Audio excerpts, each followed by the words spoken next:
खासदार संजय दिना पाटलांना उद्धव ठाकरेंचा फोन. संजय दिना पाटलांच्या पत्नीच्या प्रकृतीची केली विचारपूस. आदित्य ठाकरेंनी अपघाताबद्दल केली विचारपूस.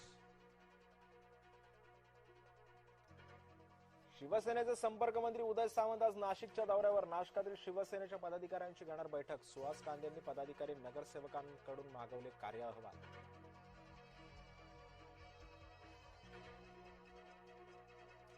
थलापती विजय यांचा उद्या शपथविधी होण्याची शक्यता. तामिळनाडूमध्ये 108 जागा जिंकून टीव्हीके सर्वात मोठा पक्ष ठरला.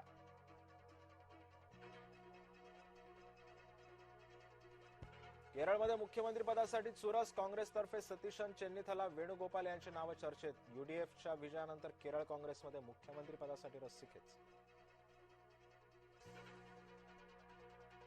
सार्वजनिक ठिकाणी विषप्रयोगाचा आयसिसचा कट उधळला. एनआयएकडून विशेष न्यायालयामध्ये आरोपपत्र दाखल. एरंड्याच्या बियांपासून रिसिन नावाचे विष तयार करून वापरण्याचा कट. इराण विरुद्धचं युद्ध थांबवल्याची अमेरिकेची घोषणा. आता फक्त होर्मुझमध्ये ऑपरेशन फ्रीडम चालवणार. ऑपरेशन एपिक फ्युरी थांबवल्याची परराष्ट्र मंत्र्यांची माहिती. केंद्र सरकारचा मोठा निर्णय. सर्वोच्च न्यायालयातील न्यायाधीशांची संख्या वाढवण्यास मंत्रिमंडळाची मंजुरी.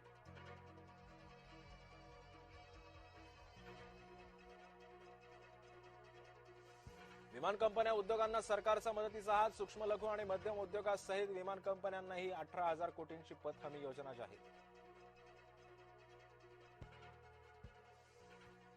आज 2 टॉपच्या टीममध्ये हाय व्होल्टेज सामना. हैदराबाद समोर पंजाबचं तगडं आव्हान. कोण जिंकणार याकडे क्रिकेट प्रेमींचं लक्ष.